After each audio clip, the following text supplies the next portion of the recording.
19 दिसंबर 2021 प्रातः मुरली ओम शांति 13.1289 बाप दादा मधुबन।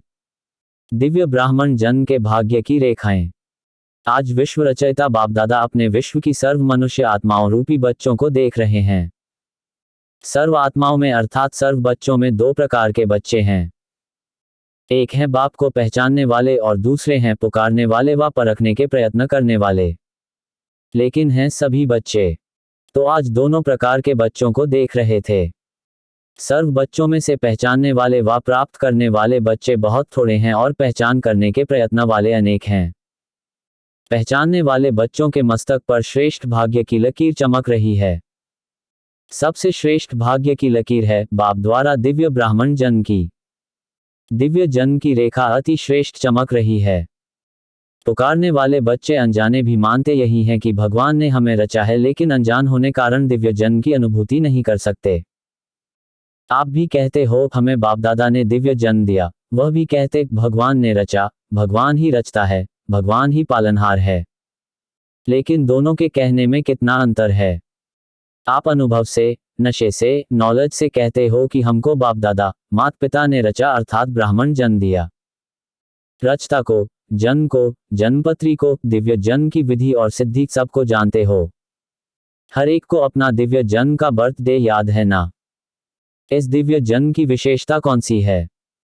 साधारण जन्मधारी आत्माएं अपना बर्थडे अलग मनाती, फ्रेंड्स डे अलग मनाती, पढ़ाई का दिन अलग मनाती, और आप क्या कहेंगे? आपका बर्थडे भी वही है तो मैरिज डे और पढ़ाई का दिन भी वही है।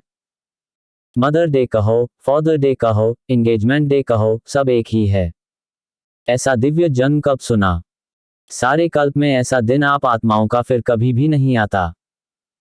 सतयुग में भी बर्थडे और मैरिज डे एक ही नहीं होगा। लेकिन इस संगम युग के इस महान जन्म की यह विशेषता भी है और विचित्रता भी है। वैसे तो जिस दिन ब्राह्मण बने वही जन्मदिन, वही मैरिज दिन है, क्योंकि सभी यही वायदा करते हो एक बाप दूसरा ना कोई। यह दृढ़ संकल्प पहले ही करते हो ना। तुम ही से खाऊं, तुम ही से बैठूं, तुम ही से सर्व संबंध निभाऊं, यह सबने वायदा किया ना। पांडवों ने, माताओं ने, कुमारियों ने, सभी ने वायदा किया है। तो और कहां स्वप्न में भी मन नहीं जा सकता। ऐसे पक्के हो ना वा कोई साथी चाहिए। सेवा के लिए कोई विशेष साथी चाहिए। तो साथी दिवस किसका मनाएंगे? सेवाधारी साथी का वा बाप साथी है उसका दिवस मनाएंगे। चाहे सर्विस करने वाले हैं, चाहे सर्विस लेने वाले हैं, लेकिन सेवा के समय सेवा की, फिर इतने न्यारे और प्यारे बनो जो जरा भी विशेष झुकाव नहीं हो। जो सेवा में मदद करेगा वह विशेष होगा ना। चाहे भाई हो व बहन हो, जो विशेष सेवा करता वह विशेष अधिकार भी रखेगा। तो सेवा के साथी बनो, लेकिन साक्षी हो के साथी बनो। साक्षीपन भूल जाता है तो सिर्फ साथी बनने में बाप भूल जाता है। साक्षी बन पाठ बजाने की प्रैक्टिस करो। हर बच्चे के मस्तक पर विशेष 4 भाग्य की लकीरें चमकती हैं। 1 दिव्य जन्म की रेखा, 2 परमात्म पालना की रेखा, 3 परमात्म पढ़ाई की रेखा और 4 निस्वार्थ सेवा की रेखा। सभी के मस्तक में चारों ही भाग्य की रेखाएं चमक रही हैं। लेकिन चमक में और सदा एक रस वृद्धि को प्राप्त करने में फर्क होने कारण चमक में अंतर दिखाई देता है। आदि से अब तक चारों ही रेखाएं सदा यथार्थ रूप से चलती रहें, वह बहुत थोड़ों की हैं। बीच बीच में कोई न कोई बात में भाग्य की लकीर या तो खंडित होती है व चमक कम होती है, स्पष्ट नहीं होती। जैसे हस्त रेखाएं भी देखते हैं ना कोई की खंडित होती, कोई की एक रस होती हैं, कोई की स्पष्ट होती हैं, कोई की स्पष्ट नहीं होती। बाप दादा भी बच्चों के भाग्य की रेखा को देखते रहते हैं। दिव्य जन्म तो सभी ने लिया, लेकिन दिव्य जन्म की रेखा खंडित होती व स्पष्ट नहीं होती, क्योंकि अपने जन्म के धर्म में अखंड नहीं चलता तो उनके भाग्य की लकीर खंडित होती। धर्म क्या है, कर्म क्या है, उसको तो जानते हो ना। ऐसे ही परमात्म पालना में तो सभी ब्राह्मण चल रहे हो। चाहे समर्पित हो, चाहे प्रवृत्ति में हो, लेकिन बाप के डायरेक्शन से चल रहे हो। प्रवृत्ति वाले क्या कहेंगे? अपना कमाया हुआ खाते हो व बाप का खाते हो। बाप का खाते हैं ना, क्योंकि अपना सब कुछ बाप को दे दिया तो बाप का ही हुआ ना। चाहे कमाते भी हो, लेकिन कमाया हुआ धन बाप के हवाले करते हो या अपने काम में लगाते हो। ट्रस्टी हो ना। ट्रस्टी का अपना कुछ नहीं रहता। गृहस्थी में अपनापन होता है, ट्रस्टी अर्थात सब बाप का है। अपने हाथ से खाना बनाते हो तो भी समझते हो ना ब्रह्मा भोजन खा रहे हैं। पहले भोग किसको लगाते हो? बाप को अर्पण करते हो ना। अर्पण करना अर्थात बाप का खाना। ब्रह्मा भोजन खाते हो। चाहे बच्चों के अर्थ भी लगाते हो वह भी डायरेक्शन अनुसार लगाते हो। जैसे समर्पित बहनें व भाई भिन्न भिन्न कार्य में तन मन भी लगाते तो धन भी लगाते हैं। ऐसे प्रवृत्ति में रहने वाले भी चाहे तन लगाते चाहे धन लगाते बाप की श्रीमत प्रमाण ही अमानत समझ कार्य में लगाते हो। ऐसे करते हो ना। अमानत में ख्यानत अथवा मनमत तो नहीं मिलाते हो ना। तो परमात्म पालना सब ब्राह्मण आत्माओं को मिल रही है। पालना की जाती है शक्तिशाली बनाने के लिए। माता की पालना का प्रत्यक्ष रूप क्या होता? बच्चा शक्तिशाली बनता है। तो ब्रह्मा माँ की पालना द्वारा सभी मास्टर सर्वशक्तिमान बने हो।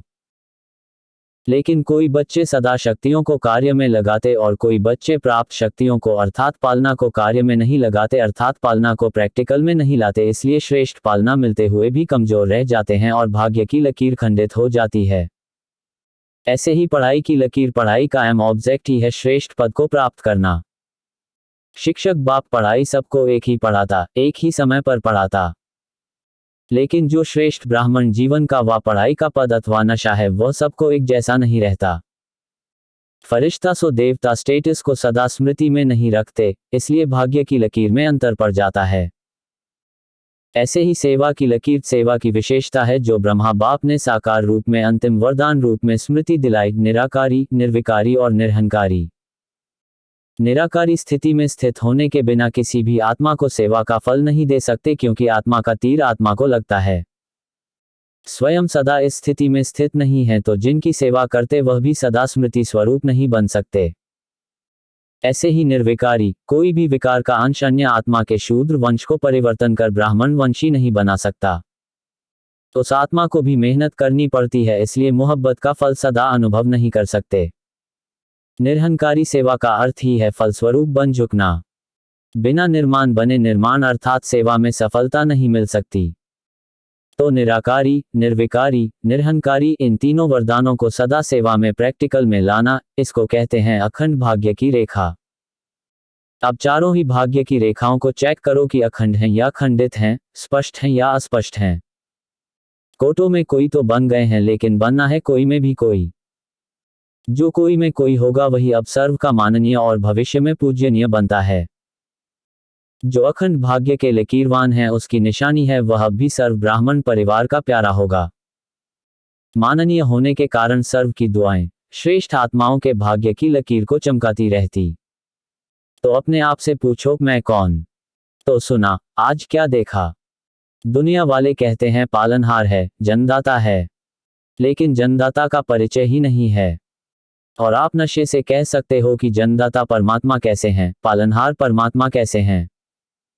ब्रह्मा माँ की पालना भी मिल रही है और बाप की श्रेष्ठ मत पर योग्य आत्माएं बन गए। बाप बच्चे को योग्य बनाता है और माँ शक्तिशाली बनाती है। दोनों अनुभव है ना। अच्छा, गीता पाठशाला वाले ज्यादा आए हैं। गीता पाठशाला वाले कौन हुए? गीता का ज्ञान सुनने वाले हे अर्जुन हैं। अर्जुन समझकर गीता ज्ञान सुनते हो या अर्जुन दूसरा है? मैं अर्जुन हूं यह समझते हो? सदैव यह अनुभव करके सुनो मैं अर्जुन हूं, मुझे विशेष भगवान गीता का ज्ञान सुना रहा है। गीता पाठशाला वाले तो सबसे नंबर 1 निकल जाएंगे। इस विधि से सुनो तो आगे चले जाएंगे। टीचर्स को बिजी रहने के लिए गीता पाठशालाएं अच्छी हैं। गीता पाठशाला चक्रवर्ती भी बनाती, बिजी भी रखती, वृद्धि भी अच्छी होती है। मेहनत कम लेते हैं, मददगार ज्यादा बनते हैं। बलिहारी तो गीता पाठशाला वालों की है ना, इसलिए गांव वाले बाप को प्यारे लगते हैं। बड़े स्थानों पर माया भी बड़े रूप की आती है। गांव वालों को माया भी गांव वाली आती है, इसलिए बहुत अच्छे हो गांव वाले, ज्यादा संख्या कहाँ की है।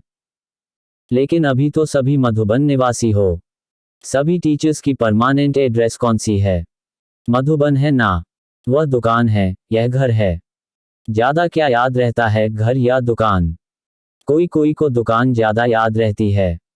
सोएंगे तो भी दुकान याद आएगी। आप लोग जहां चाहो बुद्धि को स्थित कर सकते हो।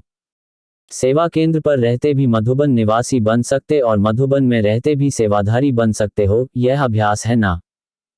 सेकंड में सोचा और स्थित हुआ, यह है टीचर्स के स्थिति की विशेषता। बुद्धि भी समर्पित है ना, या सिर्फ सेवा के लिए समर्पित हो। समर्पित बुद्धि अर्थात जहां चाहें जब चाहें वहां स्थित हो जाए, यह विशेषता की निशानी है। बुद्धि सहित समर्पित ऐसे हो ना, या बुद्धि से आधी समर्पित हैं और शरीर से सारी हैं। कोई टीचर्स भी कहती हैं योग में बैठते हैं तो आत्मा अभिमानी होने बदले सेवा याद आती है। लेकिन ऐसा नहीं होना चाहिए, क्योंकि लास्ट समय अगर अशरीरी बनने की बजाय सेवा का भी संकल्प चला तो सेकंड के पेपर में फेल हो जाएंगे। उस समय सिवाय बाप के निराकारी, निर्विकारी, निरहंकारी और कुछ याद नहीं। ब्रह्मा बाप ने अंतिम स्टेज यही बनाई ना, बिल्कुल निराकारी। सेवा में फिर भी साकार में आ जाएंगे, इसलिए यह अभ्यास करो, जिस समय जो चाहे वह स्थिति हो, नहीं तो धोखा मिल जाएगा। ऐसे नहीं सोचो सेवा का ही तो संकल्प आया, खराब संकल्प विकल्प तो नहीं आया। लेकिन कंट्रोलिंग पावर तो नहीं हुई ना। कंट्रोलिंग पावर नहीं तो रूलिंग पावर आ नहीं सकती, फिर रूलर बन नहीं सकेंगे। तो अभ्यास करो, अभी से बहुत काल का अभ्यास चाहिए, इसको हल्का नहीं छोड़ो। तो सुना टीचर्स को क्या अभ्यास करना है, तब कहेंगे टीचर्स बाप को फॉलो करने वाली हैं। सदा ब्रह्मा बाप को सामने रखो और 3 वरदान याद रखो और फॉलो करो। यह तो सहज है ना। यह अंतिम वरदान बहुत शक्तिशाली है। इन 3 वरदानों को अगर सदा स्मृति में रखते प्रैक्टिकल में आओ तो बाप के दिल तख्त और राज्य तख्त के अधिकारी जरूर बनेंगे। अच्छा, सर्व बाप समान सदा नॉलेजफुल पावरफुल बच्चों को, सदा भाग्य विधाता द्वारा श्रेष्ठ भाग्य की स्पष्ट रेखाओं वाले भाग्यवान बच्चे, सदा बाप समान त्रिवरदान प्राप्त हुए विशेष आत्माओं को, सदा ब्राह्मण जन्म की पालना और पढ़ाई को आगे बढ़ाने वाले ऐसे अखंड भाग्यवान बच्चों को बाप दादा का याद प्यार और नमस्ते। अव्यक्त बाप दादा की जोन वाइज बच्चों से मुलाकात महाराष्ट्र ग्रुप। सदा अपने को सर्व प्राप्तियों से भरपूर अनुभव करते हो, कभी खाली तो नहीं हो जाते, क्योंकि बाप ने इतनी प्राप्तियां कराई हैं। अगर सर्व प्राप्ति अपने में जमा करो तो कभी भी खाली नहीं हो सकते। इस जन्म की तो बात ही नहीं है, लेकिन अनेक जन्म भी यहाँ की भरपूरता साथ रहेगी। तो जब इतना दिया है जो भविष्य में भी चलना है, तो अभी खाली कैसे होंगे। अगर बुद्धि खाली रही तो हलचल रहेगी। कोई भी चीज अगर फुल भरी नहीं होती तो उसमें हलचल होती है। तो भरपूर होने की निशानी है कि माया को आने की मार्जिन नहीं है, माया ही हिलाती है। तो माया आती है या नहीं, संकल्प में भी आती है। माया के राज्य में तो आधा कल्प अनुभव किया और अभी अपने राज्य में जा रहे हो। जब मायाजीत बनेंगे तब फिर अपना राज्य आएगा, और मायाजीत बनने का सहज साधन सदा प्राप्तियों से भरपूर रहो। कोई एक भी प्राप्ति से वंचित नहीं रहो, सर्व प्राप्ति हो। ऐसे नहीं, यह तो है, एक बात नहीं तो कोई हर्जा नहीं।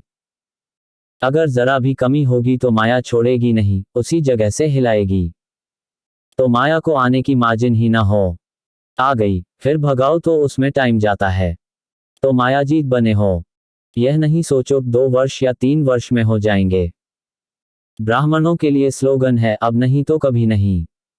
अब समय की रफ्तार के प्रमाण कोई भी समय कुछ भी हो सकता है, इसलिए तीव्र पुरुषार्थी बनो। अच्छा, वरदान।